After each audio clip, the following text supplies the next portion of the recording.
अप्रैल में देवघर से गोड्डा रेल से आ जाएं, क्योंकि मैंने कहा था कि अगला नॉमिनेशन यदि भारतीय जनता पार्टी ने टिकट दिया तो मैं रेल से ही आऊँगा देवघर से।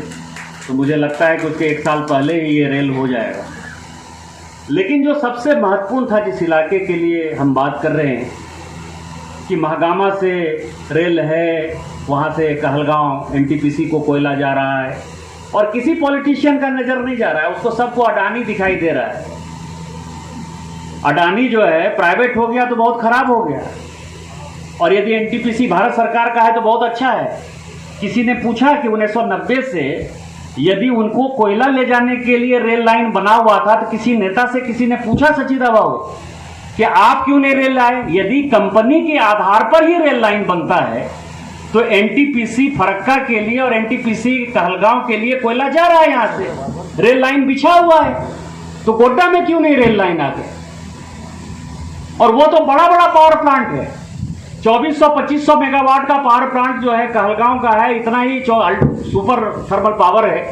5000 मेगावाट के पावर प्लांट के लिए आप कोई नेता में इतनी हिम्मत हैसियत नहीं थी कि आप रेल लाइन लेके आ गए। ये 1600 मेगावाट के लिए इतना परेशान हो रहे हैं। तो किसी को विरोध करना है तो वो विरोध करते हैं, लेकिन जो सबसे महत्वपूर्ण था कि गोड्डा से पीरपैंती रेल लाइन, और यहाँ माननीय विधायक जी बैठे हुए हैं। मैंने विकास में कभी भी राजनीति नहीं, चाहे अपनी सरकार हो चाहे अपने सरकार में किसी ने गोड्डा के साथ अन्याय करने का कोशिश किया तो मैंने उसको भी रोकने का प्रयास किया। यहाँ जब हम लोग धन्यवाद यात्रा निकाल रहे थे और हमारी सरकार थी 2019 में, मैं जीत गया था, सांसद बन गया था, और जब मुझे लग रहा था कि राज्य सरकार कोयला के कारण, एक तो कोल मंत्रालय की परेशानी थी, जिस कोयला के कारण उन्होंने मेरे रेल प्रोजेक्ट को रोका, वो कोल ब्लॉक डिपॉजिट कर दिया बीसीसीएल ने। लेकिन माननीय मुख्यमंत्री जी का जो है वो विचार बदल चुका था गोड्डा के लिए। तो उसी धन्यवाद यात्रा में मैं, अशोक भगत जी और अमित मंडल जी, संयोग से सभी रघुवर दास जी के साथ जा रहे थे, और मैंने कहा था कि अन्याय नहीं करना चाहिए। किसी भी राज्य के लिए एक अच्छी बात है कि रेल लाइन दे रहा है, रेल लाइन केंद्र सरकार दे रही है, रेलवे किसी तरह से पैसा जुगाड़ कर रही है, और अपने को बढ़ चढ़ कर हिस्सा लेना चाहिए, ये स्क्रैप नहीं करना चाहिए। अभी आपने देखा होगा कि सोशल मीडिया में काफ़ी वो चिट्ठी फ्लैश भी हुई है। मेरे जानकारी में वो चिट्ठी नहीं थी, क्योंकि वो 29 अक्टूबर 2019 का है, जबकि सरकार जो है चुनाव में चली गई थी, उस वक्त की वो चिट्ठी है। मुझे लगा कि ये थोड़ा गड़बड़ है। लेकिन मैं आपको डीआरएम साहब बताऊं कि मैं अपनी ही सरकार के खिलाफ पीआईएल में चला गया हाई कोर्ट, और मैंने कहा कि गोड्डा के साथ कोई अन्याय नहीं हो।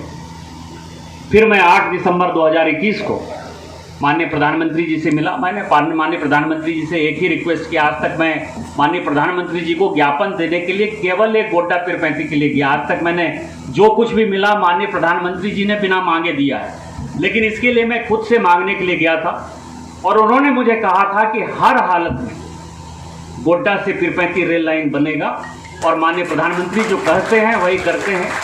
और मैं आप लोगों को एक दीपावली की खुशखबरी देना चाहता हूँ, शुभकामना आप सबों को पता है।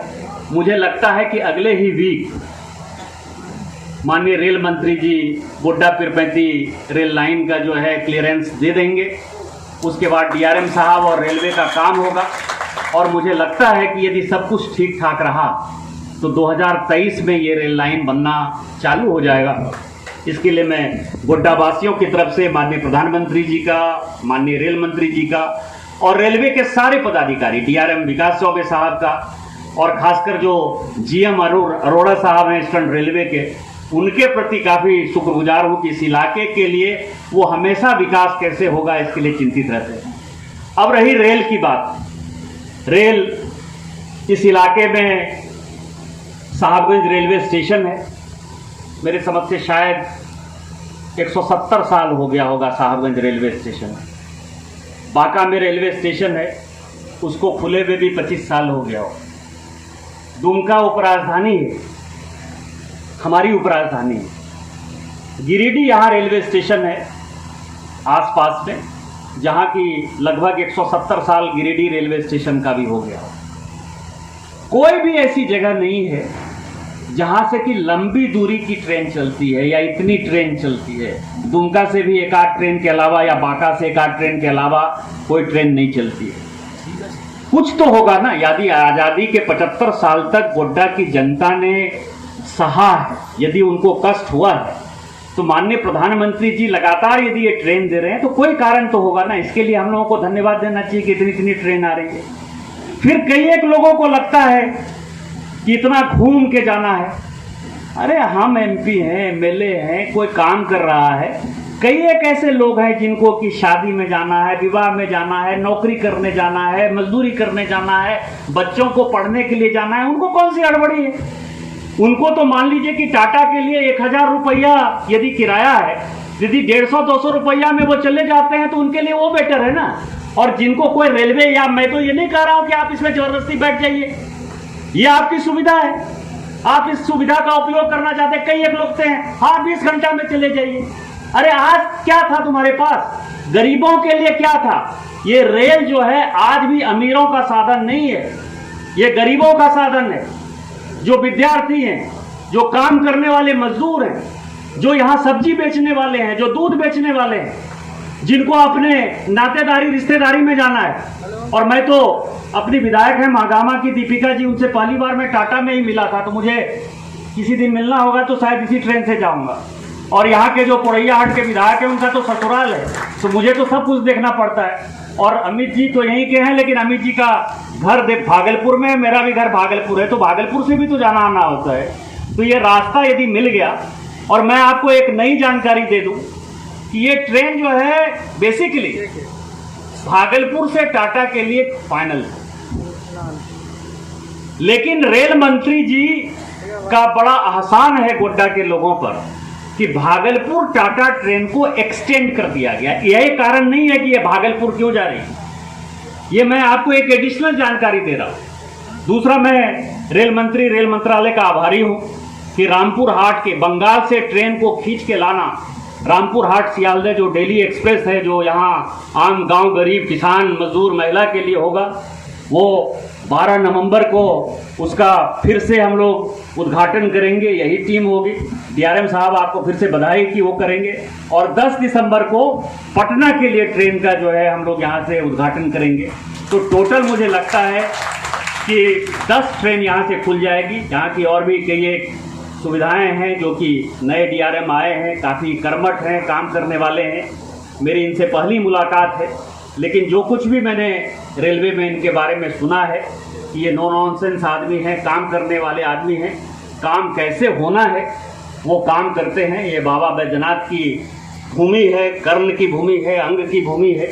और मुझे लगता है कि यहाँ डीआरएम साहब यदि आप काम करेंगे, रेलवे के अधिकारी काम करेंगे, तो आप ऊंचाई पर जाएंगे। भगवान ने चाहा तो रेलवे बोर्ड के चेयरमैन भी आप बने, यही हमारी शुभकामना होगी। आज सभी गोड्डा की जनता की तरफ से आपको ढेर सारी शुभकामना। और मेरा केवल 2-3 आग्रह होगा कि गोड्डा पीरपैंती रेल लाइन हो जाने के बाद जो मेरा गोड्डा पाकुड़ फंसा हुआ है, वो गोड्डा पाकुड़ आप मुझे करके दीजिए। पूरा का पूरा आपके जोन में है। गोड्डा पाकुड़ का भी हम शिलान्यास कर दें 2023 में, यही आपसे अपेक्षा होगी। और ये फिर पीरपैंती लाइन जो है बाबा बटेश्वर नाथ और विक्रमशिला होते हुए कटेरिया में मिल जाए, तो एक बड़ा सेक्शन आपको मिल जाएगा 5 लाइन का। इन्हीं शब्दों के साथ, शुभकामनाओं के साथ फिर से गोड्डा की तरफ से आपको ढेर सारी शुभकामनाएं। जय हिंद, जय भारत।